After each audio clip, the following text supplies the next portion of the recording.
Hi, so I wanted to do another sample equation on doses calculation. This is a problem that comes from one of the books that I used to teach, and I kind of just want to go through this. This is kind of loaded, but it will teach you how to pull things out of your order to help solve your equation or your problems, and also how to interpret your medication label. Okay, so our order reads fragment 80 international units per kilogram. It's ordered prophylactically every 12 hours subcute for Mrs. V, a patient with unstable angina. Mrs. V weighs 110 pounds. Now, FYI, I know I said angina. Sometimes I say angina, but either way, it all means the same. So, I have this medication label here. But what I like to do first, like I said, is pull out what I know I'm going to need for my DA equations. So the first thing is, when I'm looking here, I have fragment 80 international units per kilogram. That is my order. So I'm going to write down my order of 80 units per kilogram. Then I'm going to go on. It says every 12 hours subcute. So I know I'm just going to make myself a little note. And this is something I'll do more mentally, but I'm just writing it out for the purposes of, the video. I know that this is going to be a dose. Everything's going to be per dose unless it says divided into or per day or something like that. So moving on, for Mrs. V, a patient with unstable angina, Miss V weighs 110 pounds. So it's giving me the patient's weight in pounds. I know that because my order says it has to be kilograms, I know I need to convert. So that tells me that I'm going to need a conversion factor. My conversion factor for pounds to kilograms, I am going to write out so I don't have to think about it later when I'm setting up my DA equation.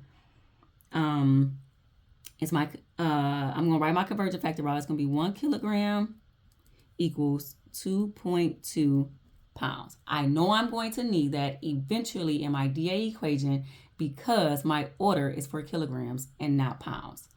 The next thing I'm going to do is look at my medication label to tell me what's available to me because, again, your scenarios may not always be written out that say, hey, this is your order, this is what's available to you.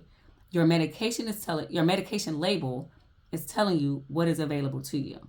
So for this example, we have fragment that's available to us in 5,000 IUs per 0.2 milliliters. That is our concentration of what's available to us. So I'm going to write down what's available to me, and that's going to be 5,000 units per 0.2 mLs. So now I have the bulk of everything that I need to continue on with my problem. So part A is asking, what is Mrs. V's weight in kilogram? Now, I'm not going to be really doing the estimates, evaluations, and stuff like that because it's just kind of confirming if your estimate or your DA equation and stuff like that is correct. We're going to skip right over that.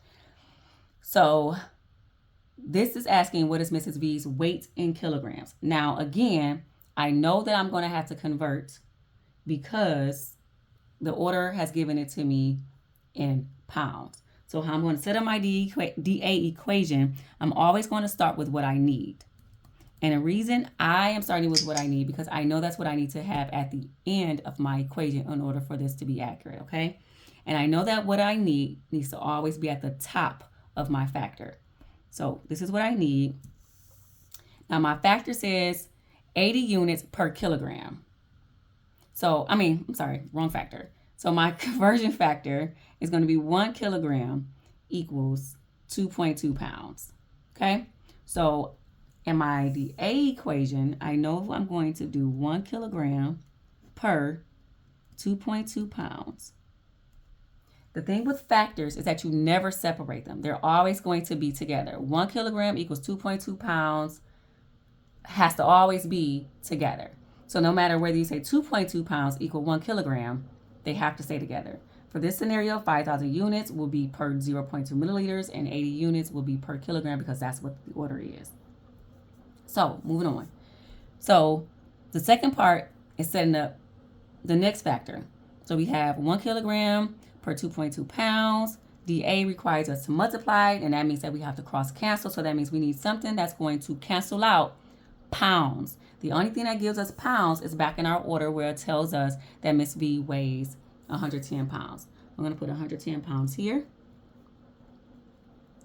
I like to put my invisible 1 because it's implied, because it's going to be a whole number anyway because it's over 1. And then sometimes, well, mostly all the time, I'm writing out what I have left over after I cancel out my like units. Because this tells me, because I need kilograms, I am visually left with kilograms. And now I can actually solve.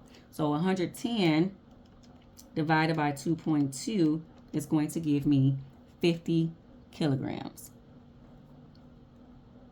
I just answered my first part of my question. My patient's weight is 50 kilograms.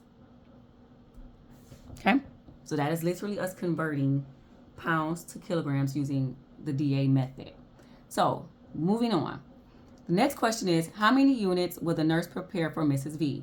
Now, the thing with this problem is that you need to answer this part of the question before you're able to do the very last part. You can't do this part. You can't figure out how many milliliters to give unless you figure out what the total dose is. So questions on the NCLEX and stuff like that could be a little confusing, but just know your verbiage and know that it all kind of means the same. So when it says how many units will the nurse prepare for Mrs. V, this is literally asking me what is the total dose. What is the total dose? The question might just say, what is the total dose? And that tells me that I need units. So I'm going to write units because I know that my dose, because of my order, has to be in units. So, because I start with what I need, and if you start with what you need, it makes everything flow a little bit more smoother in my opinion. But what you need to have left over, in this case units, needs to be at the top of your factor. So going back to everything that we wrote down, or I wrote down, the thing that we have left, the only thing that we have that gives us units for this particular situation is our order. We're not looking at what's available to us yet. We're looking at what the order is because it's asking us what we need, like per dose. So we have the 80 units per kilogram. This is what we're focusing on. So now we are literally just going to go back down here and write 80 units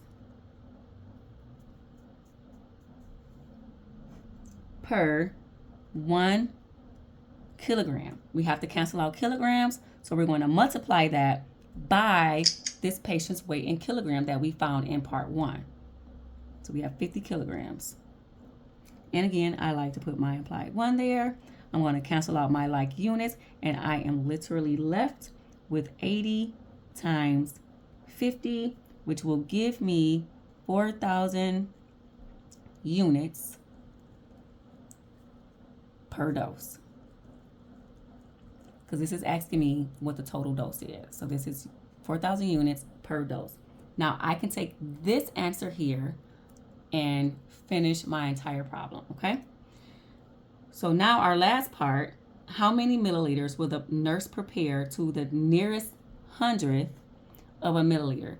You have to know your place value in order to solve this question correctly. So we know that we need milliliters. I'm going to start with the milliliters. I'm going to write dose because I know I need milliliters per dose because I'm finding the total dose equals. It's a little lopsided, but there we go, milliliters.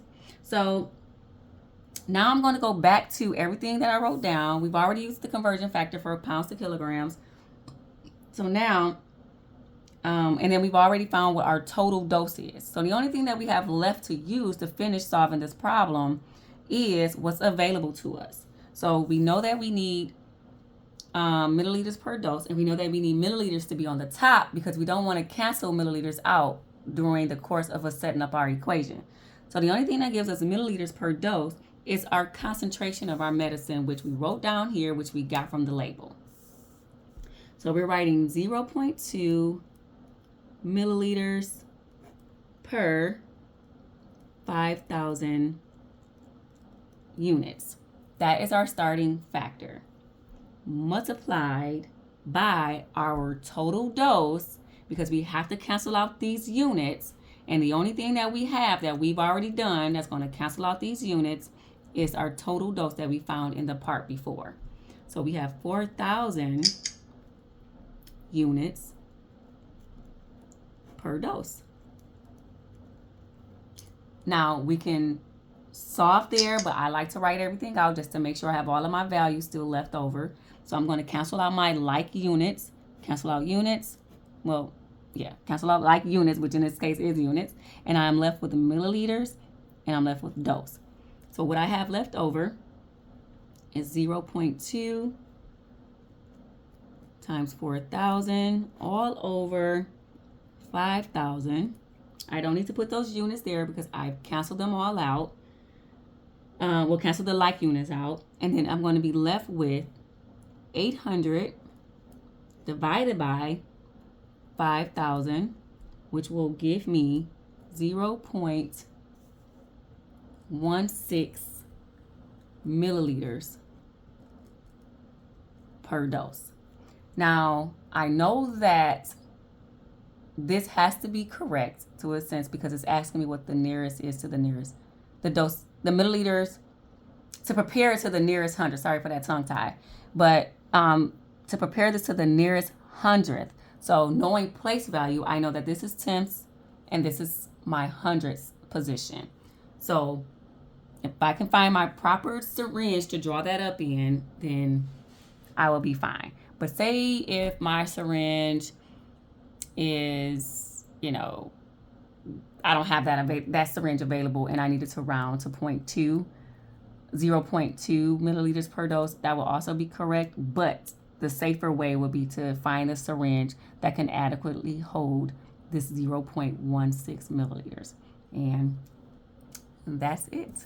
So again, this teaches you how to pull things from your order or your scenario, how to interpret your medication label, knowing that this is your brand trade name, generic name, what your concentration is. It also tells us the route. We are using a conversion factor to convert pounds to kilograms, taking that and using that particular information to find what our total dose is for the patient, and then taking that information to find out how many milliliters that we're going to deliver to this patient per dose. So I hope that helps. Thanks for tuning in.